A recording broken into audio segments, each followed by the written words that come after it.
and welcome back to the channel where once again it's time for another video. Now I've had a little rejig. I put some shelves up so I can actually display more games and give myself a little bit more game storage over there. Now obviously the purpose of this video, as you will have seen from the title, is to talk about the Kaico HDMI adapter cable for the PS1 and the PS2. Now if you watch most of the videos on my channel, you will know that a while back I did this video for the Levelhike cable, and whilst I initially thought that cable was absolutely fine, with the exception of when I played Gran Turismo 1 and 2, it was really iffy with the sound on there. It would cut out and then come back and you'd have to unplug the cable and plug it back in. But then after I played other games as well, I realized it wasn't just Gran Turismo, and in fact any racing game I play, it does that, and other games as well, so much so that I actually got in touch with Amazon, sent it back, got another one, and it did exactly the same thing. So I'm not sure on the quality of the Levelhike cable, but at the same time whether it's actually my PlayStation 1 console, because I use a Japanese PlayStation 1 to play all my games. And people who've watched even older videos will know that I use a McBazel GBS unit for capturing footage. Basically the signal goes into there, it goes into the capturing device, and then I record it on my PC. So people might be thinking, well, why don't you use that? Well, that unfortunately works fine with every console apart from the PS1. If you play the PS1 on there and then capture the footage, it produces this screen bounce like this. Whilst you're playing it absolutely fine on the CRT in my other room, when it's capturing it, it's bouncing up and down. If I've got some footage, I'll put it over the top just so you understand. And that was why I bought the Levelhike cable, just so I could use that for whenever I want to capture footage, especially for the First Impressions PlayStation series. But then now I've ran into problems with that cable. So I thought, you know what, let's spend a bit extra and get one of these Kaico cables, because these have improved in quality, I think, Kaico products over the last few years. So I thought, you know what, let's try this one, because it works with PS1, works with PS2, and it also supports RGB, and it can support component connections for the PS2 as well. So I thought that actually might be quite good. So let's open it. I've not opened it yet. See what we get. I'm not sure if it's one that needs a USB power supply. We've got your little register with Kaico card. We've got, oh yeah, we've got a USB power supply. So it is one of these cables that needs a power supply. And we've got the cable. Just comes in this. I do think though, because I bought one of these Kaico ones for my Dreamcast, they actually feel like they're pretty decent quality. Just as I was talking then, I had that emergency message come through on my phone that you were sent a warning about or something. I didn't read all of it, but it sent this horrible buzzing noise into my phone. I think it stopped recording on my camera straight away. So I'm not entirely sure where I got to, but basically I showed you this. I took the cable out. I said, these are actually really decent quality. I've got one on the Dreamcast. It works fine. Now, if I remember right, I did buy one on the Saturn as well. If I've got the link, if I can remember the video or can find it, I'll put a thumbnail of that video up there. Because if I remember right, when I got one of these on the Saturn, it was really, really crap, really rubbish. I don't even think it worked properly, to be fair. So hopefully the idea is that I'll be using this just so that whenever I want to capture footage for the PS1 and potentially the PS2, if it's fine with component and it's a component supported 480p game, then I will use this as well. But the idea is hopefully this will work much better than the Levelhike one, because actually capturing footage for the First Impression series for the PlayStation has been a real pain in the bum. The editing for the Rayman video, because I used the GBS control for that, was terrible, because every 10-20 seconds there'd be some screen wobble, and just trying to sift through all the footage to put it together to make a video was an absolute nightmare. So what I'm going to do is obviously plug this in, get it set up, capture some footage. I'm not going to bother showing you how I plug this into the TV. None of that nonsense. I'm just going to plug it in, record some footage, and then you can see exactly for yourselves whether this cable works fine or whether this indeed has issues too. And if it does, I'm going to guess the problems actually lie in the fact that I'm using a Japanese PS1, and I don't want that to be the case, because you know that's got my PSIO on it basically, and that's how I play on my PlayStation games. So fingers crossed this will work absolutely fine. So I wasn't actually sure whether I was going to commentate over the top, but because there's no sound from the cable, I thought I may as well, and that was the first issue. There was no sound whatsoever. I actually unplugged the cable and plugged it back in, but there was no sound through the capturing device. Now, on the TV, there was intermittent sound. It would play it for a fraction of a second, then no sound for 10 seconds, play it for a fraction of a second, and then stop again. And it didn't matter whether you plugged the power cable in and out, whether you plugged the HDMI in or out, or indeed whether you just unplugged the cable from the console and then put it back in.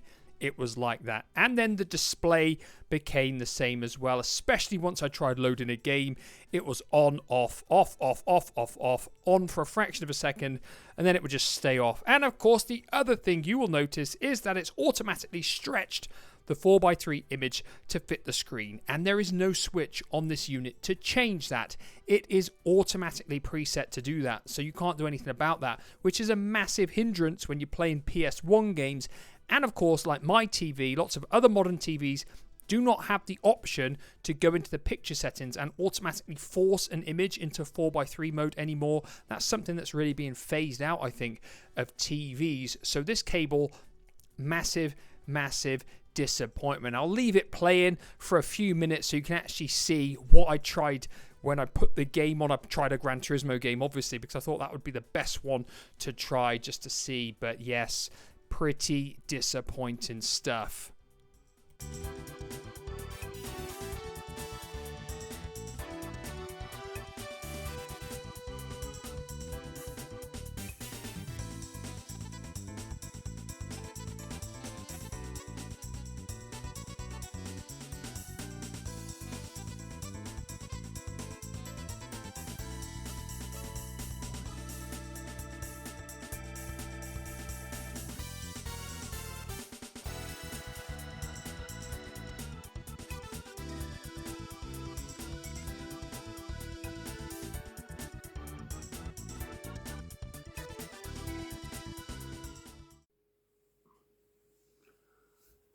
How can it be that crap? How can it be that bad? From 5 minutes of use, literally 5 minutes, this thing was boiling hot. Like ridiculous. It should not get that hot that fast. And obviously, as soon as I plugged it in, it had the sound issues. It also automatically stretches the image to fill the screen. And this cable does not have any switch on it anywhere to change between widescreen or 4:3. All it's got is a component to RGB switch there for if you're using it on the PS2 and you want to output component signal. That is all that's on there. And so that means for PS1 games, it automatically stretches them. For PS2 4:3 games, it automatically stretches them too, meaning this cable is absolute crap. I cannot believe, first of all, that it does that it doesn't have the ability to switch between widescreen and 4:3. I think that's stupid. It should automatically detect it, not try and fill the screen. Obviously, a lot of TVs now don't let you put it to 4:3. Mine doesn't, so you can't do that. Now, in terms of capturing footage, I can actually edit the input to make it 4:3 on the computer. So whilst I'd be playing it 16:9, I could actually capture it at 4:3.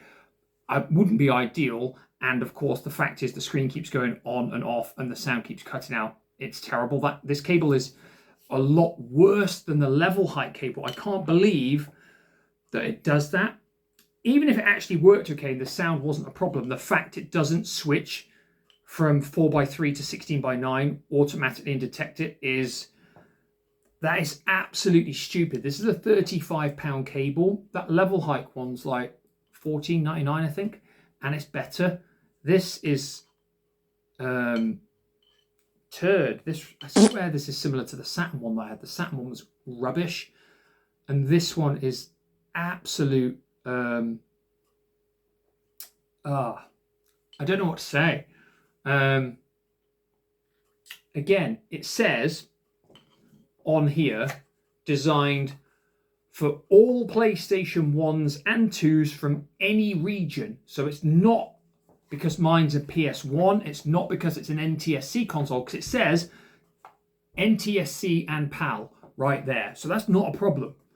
So it is just the quality of the cable, and I don't understand it. How? I don't know what to say, because there's no settings for it. There's nothing you can change on the cable. There's no setting at all for it. It's simply plug and play. And when you actually scan the QR code to look at the instruction manual, because I did that in between, the instructions for PS1, it says plug and play. That is it. That's all it says for PS1. And then the PS2 instructions only say, if you have it set to component, go in your PlayStation menu to change that to component 2. That's basically all it says. So obviously that's going to go back. Obviously that is very disappointing. Like, genuinely, I thought this was going to be okay, actually. I thought it was just down to the fact the Levelhike one was crap quality. I've heard loads of rubbish things about the Levelhike cable, to be fair. But this is really bad. After the Dreamcast one that I had was fine, to go from that to this, and it actually feels like decent quality as well. Better quality than the cheapy Levelhike one. But that is thoroughly, thoroughly disappointing. I don't really know what else to say. If you've got one of these yourself, how do you use it? How does it work for you? Does it have sound issues? Does the screen keep going black, then going back, then going black, then going back to the game? Because once I'd loaded the game, I tried loading Gran Turismo, you could barely even see it. It just kept cutting out for huge periods of time. And that was after I took the cable out, put the cable back in.